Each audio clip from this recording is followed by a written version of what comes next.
तिसऱ्या भागाला सुरुवात करण्याआधी आपण पाठीमागील 2 भागांमध्ये काय घडलं ते जाणून घेऊयात. आपण पहिल्या भागामध्ये शिवनेरी किल्ल्यावरती साखळदंडाच्या मार्गाने चढायला सुरुवात केली. वाटेत असणाऱ्या लेण्या बघितल्या आणि आपण गडावर पोहोचलो. दुसऱ्या भागात आपण गडाच्या उत्तर पठारावरील वास्तू, शिवजन्मभूमीची इमारत आणि त्यासोबतच बालेकिल्ल्यावर काय काय बघायचं हे सर्व काही बघितलं. आपला त्या भागाचा शेवट अंबरखान्याला झाला. पायरी मार्गाने आपण खाली उतरत सर्वात आधी शिवाई देवी मंदिर आणि त्यानंतर बुद्धकालीन लेण्यांकडे चाललो आहोत. पायरी मार्गाचा एक वेगळा व्हिडिओ पुढच्या भागात तुम्हाला बघायला मिळेल. आपण आता 6व्या म्हणजेच फाटक दरवाजातून खाली उतरतोय. तुम्हाला इथे बोर्ड दिसतोय शिवाई देवी मंदिराकडे. म्हणजे जर मी आता माझ्या उजव्या बाजूला गेलो तर शिवाई देवी मंदिराकडे जाणार आहे. डाव्या बाजूला गेलो तर कुठे जाणार मी? तर गडाच्या 5व्या द्वाराकडे जाणार आहे. वाटेमध्ये काही पाण्याचे टाके बघायला भेटतील आणि मग आपण 5व्या दरवाजाकडे जाऊ शकतो. पण आता आपला मार्ग आहे पहिले शिवाई देवी मंदिर.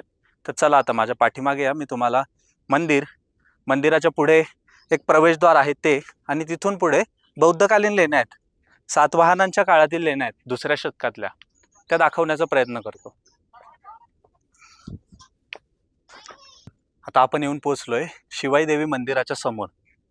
हा जो दरवाजा आहे हा गडावरील 8वा दरवाजा तुम्ही म्हणू शकता, ज्याला नाव आहे शिवाई देवी दरवाजा. चला आतमध्ये या माझ्यासोबत. हे अष्टकोनी आकारातले बुरुज आहेत. याच्या मध्यभागी हा दरवाजा आहे. दरवाजावरील नक्षीकाम अगदी सुबक आहे बघा. बरोबर, आतमध्ये या. हा लाकडी दरवाजा. इथे पहारेकऱ्यांच्या देवळ्या. बरोबर, आता इथून पुढे चला. आपल्याला आता शिवाई देवीचं दर्शन घ्यायचंय. मंदिर तुम्हाला दिसतंय अगदी कातळाला खेटून बांधलेलं मंदिर आहे. आतमध्ये शिवाई देवीचा तांदळा आहे आणि एक मूर्ती आहे. आपण आतमध्ये शूटिंग करू शकत नाही, त्यामुळे मी अनुजला बाहेरच ठेवतोय. मी दर्शन घेऊन येतो, मग अनुज दर्शन घेऊन येईल. इंटरनेटवर कुठे फोटो अवेलेबल असेल आतला तर मी तुम्हाला दाखवण्याचा नक्की प्रयत्न करेल.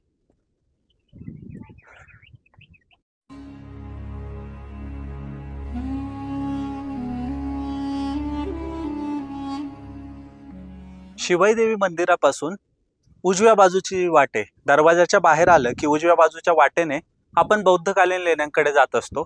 तर चला आता आपण बौद्धकालीन लेण्या बघूयात. या लेण्यांमध्ये आपल्याला मागच्या लेण्यांमध्ये जसे दालनं बघायला मिळाली ना, तशी दालनं तर आहेतच, परंतु स्तूपाची रचना देखील इथे आहे. तर ती दाखवण्याचा प्रयत्न मी इथे करतो. आणि या लेण्यांवरती एका ठिकाणी मला शिलालेख पण दिसलेत, ते देखील तुम्हाला दाखवतो. चला, तुम्ही पुढे जेव्हा येता तुम्हाला इथे पायरी मार्ग दिसतोय बघा. कदाचित त्या काळात मंदिराकडे जाण्यासाठी ही वाट असावी, कारण तो शिवाई दरवाजा जो आहे ना, तो दरवाजा आत्ताच्या काळातला आहे. आता हळूहळू माझ्या पाठीमागे या.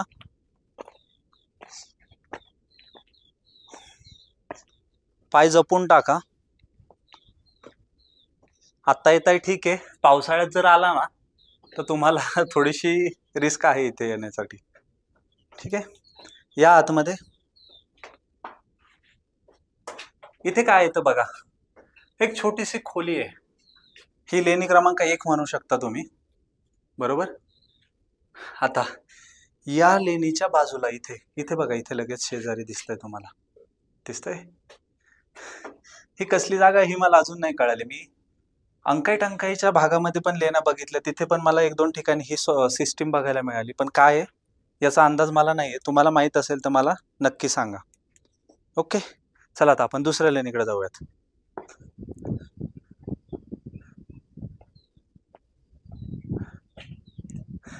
आता वरतूनच जाण्याचा प्रयत्न करू आपण. तिकडे लेणी, इथे मध्ये काही नाहीये, त्यामुळे तुम्ही खाली उतरून परत येऊ शकता. पण चला आता इकडनं जाऊयात.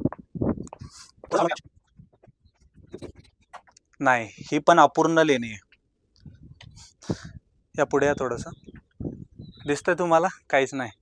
एवढंच खोदकाम केलंय, याच्या पलीकडे काही नाही केलं. म्हणजे ही अपूर्ण अवस्थेतली लेणी आहे. त्याच्या बाजूची पण जी जागा होती ना ती पण अपूर्ण अवस्थेतली लेणी आहे.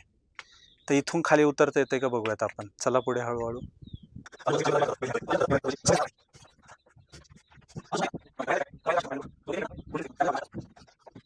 हात देऊ आलाय, पकड कॅमेरा फिरव. या आतमध्ये,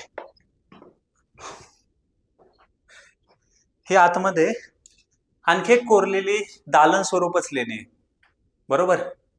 आता ती जी रचना मी म्हणत होतो तुम्हाला असं काहीतरी अडकवण्यासाठी बांधण्यासाठी, तीच रचना इथे पण आहे. इथे एक आहे, समोरच्या बाजूला एक आहे इथे लगेच. हे बघा इथे कॅमेऱ्यात दिसतंय परफेक्टली, बरोबर. म्हणजे आपण ह्यावेळेस लाईट चांगला यूज करतोय, नाही तर मागच्या सिरीज सारखं व्हायचं, बरोबर. आणि आतमध्ये आल्यानंतर इथे एक ओसरी सारखी जागा आहे थोडीशी बसायला.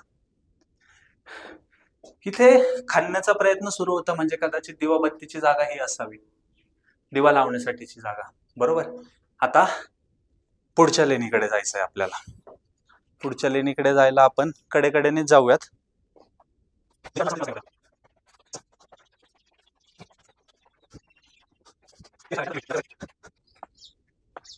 खरं तर जे बघताय त्यांना एक गोष्ट सांगायची राहिली की हा माझा शिवनेरीवरचा पहिला असा प्रवास आहे ज्यामध्ये मी शूज वापरलेत, फर्स्ट टाइम.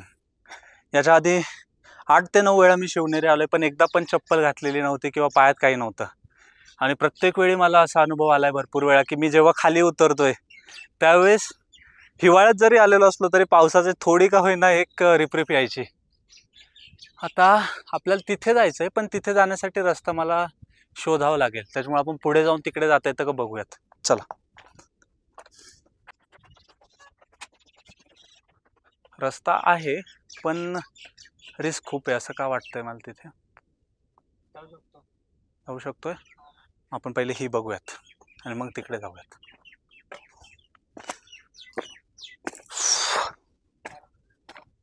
कुठे कुठे केवढा होता? एवढा आपल्या हाता एवढा. नक्की साप होता? साप होता. तुझा आवाज नसेल आला, पण व्हिडिओ मध्ये तुम्हाला दिसलं असेल साप होता, कारण आवाज इकडे होता का, माईक इकडे होता ना आपल्याकडे. चला आपण इकडे जाऊयात वरती.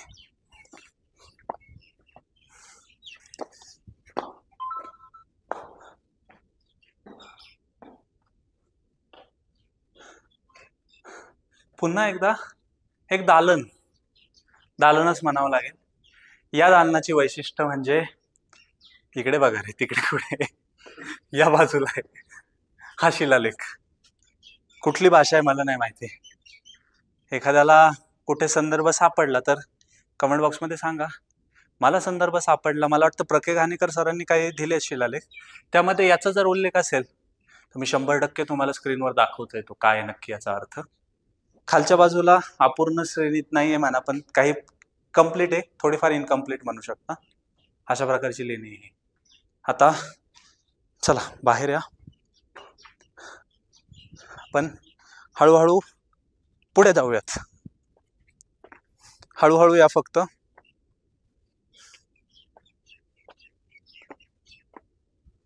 या इथे तुम्हाला दिसतंय पाण्याचं टाकं छोटंसं. म्हणजे ज्यावेळेस लेण्या कोरल्या जात होत्या तेव्हा पण पाण्याच्या टाक्याला महत्व होतं, हे इथून लगेच समजून येतंय.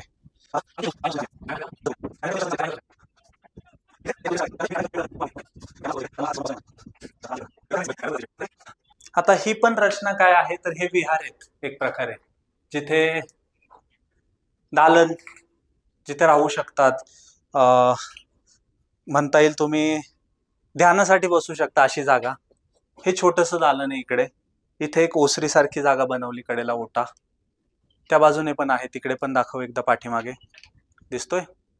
आणि आता खाली उतरावं लागेल आपल्याला, कारण आपल्याला पुढच्या लेण्या बघायच्या. तर परत एकदा कॅमेरा माझ्याकडे घेतोय. तुम्ही म्हणाल का कॅमेरा परत परत घेतोय, तर अनुजचा हा पहिला ट्रेक आहे. म्हणजे त्याने केले असतील, बाकीचे केलेत का रे? हा, इंजुरी नंतर फर्स्ट टाइम आहे, त्यामुळे आपण थोडीशी रिस्क नाही घेऊ शकत काही गोष्टींची. भरपूर वेळानंतर माझ्याकडे व्लॉगिंग स्टाईल मध्ये कॅमेरा आलाय. आज जसा आलूजे तसा आलूजेच कॅमेरा हँडल करतोय. आणि मी किती दिसतो हे पण माहितलंय, कारण फ्लिप त्या बाजूला गेली कॅमेराची. आता अनुजकडे देतो कॅमेरा. आपण हे शिलालेख असलेलं दालन बघितलंय. आता आपल्याला याच्या पुढच्या दालनात जायचंय. पुढच्या दालनात जात असताना पण आपल्याला पाण्याचं टाकत लागणार आहे. मला इकडे काहीतरी सापासारखं वळवळण्याचा आवाज झाला आहे. तो मध्ये गेलेला. कॅमेरामध्ये दिसलाय. हो. बघूयात आपण नंतर, तुम्हाला पॉइंट आउट करू.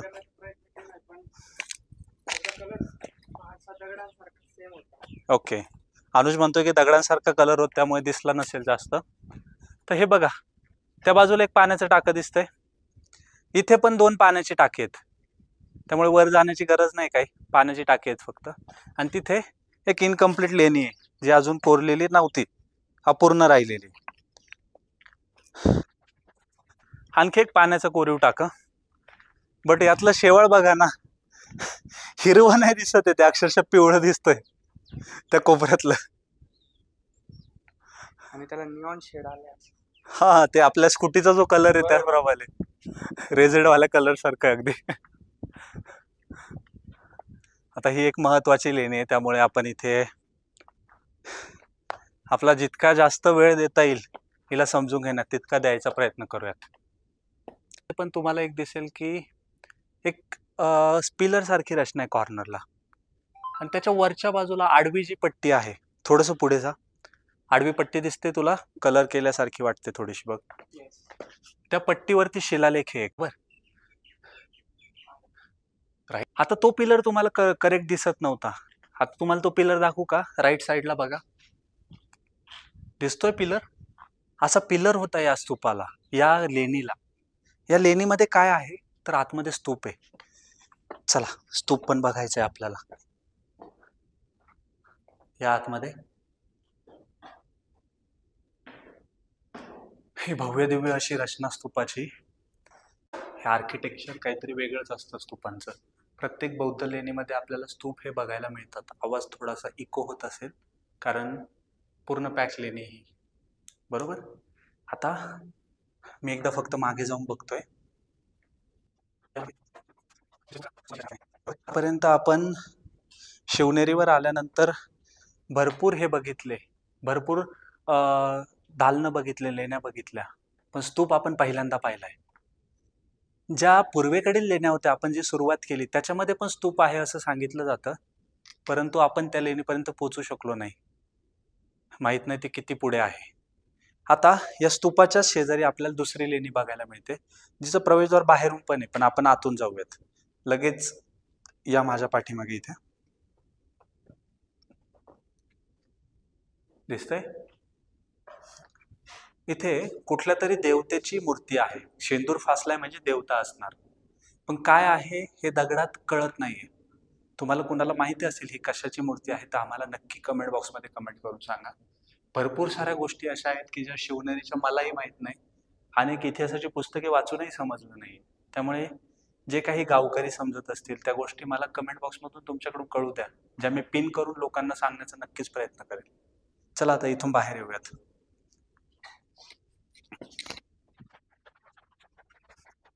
इथे पण कदाचित टाका असावं असं मला वाटतंय, जे बुजलंय सध्या. छोटं साईज आहे पण टाक्याच्याच आकाराचं आहे, म्हणजे टाका असणार. पुढे आल्यानंतर आता प्रॉपर हिरवा कलर असलेला शेवाळ दिसतंय मला याच्यात, नाही तर ते पिवळसर झालं होतं डायरेक्टली. या माझ्या पाठीमागे या आता जरा हळूहळू. इथे आतमध्ये खोली असलेलं काहीतरी आहे, याला डेप्थ पण आहे बघा खाली. अजून पुरातत्व विभागाने खाली खोदकाम केलेलं दिसत नाहीये. कदाचित हे पण टाका असू शकतं.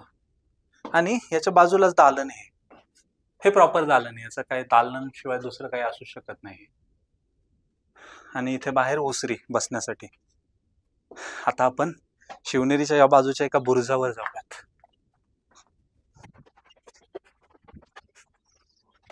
तुम्ही एक नोटीस केली का गोष्ट? ही लाईन आखलेली दिसते बघा, दिसते ही लाईन आखलेली.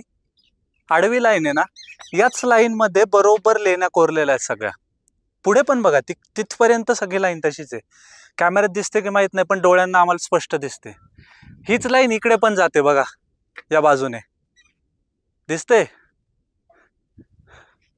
म्हणजे शिवनेरीवरती ज्या लेण्या आहेत ते एका टप्प्यावर आहे फक्त.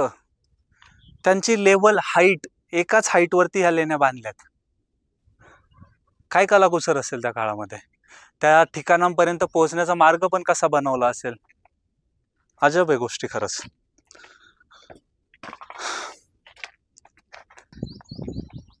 किल्ल्याची तसं बघायला गेलं ना, अभेद्यता याच्यावरूनच लक्षात येते की शहाजी महाराजांनी राजमाता जिजाऊ यांना ठेवण्यासाठी शिवरायांच्या जन्माच्या वेळी कुठे ठेवावं यासाठी जर शिवनेरी किल्ला निवडला होता तर किती अभेद्य किल्ला असणार आहे. स्वराज्य संकल्पक होते ते शहाजी राजे. चला आता शिवनेरीचा हा आपला शेवटचा भाग आहे. तुम्हाला आता मी गडाचा जो पायथा आहे जिथं पार्किंग आहे तिथे दिसतोय. तुम्ही म्हणाला तर वरतून खाली कसा आला, तर हा दुसऱ्यांदा पुन्हा मी रेकॉर्ड करतोय. एवढा जो पायरी मार्ग आहे, ज्यावेळी तुम्ही शिवनेरी, रायगड, राजगड या किल्ल्यांवरती प्रवेश करता तेव्हा एक गोष्ट लक्षात ठेवा, हे किल्ले छत्रपती शिवाजी महाराजांच्या पदस्पर्शाने पावन झालेत. आपण गडपूजन तर करू शकतो, परंतु त्यासोबतच ज्यावेळेस तुम्ही प्रवेश करणार आहात तेव्हा एकदा चरणाचं या दरवाजाचं दर्शन घ्या आणि त्यानंतरच पुढे चला. माझ्या पाठीमागे तुम्हाला शरभ शिल्प दिसतंय. आता आपण शरभ काय आहे हे जाणून घेऊयात थोडंसं. तुम्हाला हिरण्यकश्यपू आणि भक्त प्रल्हाद यांची स्टोरी माहीतच असेल.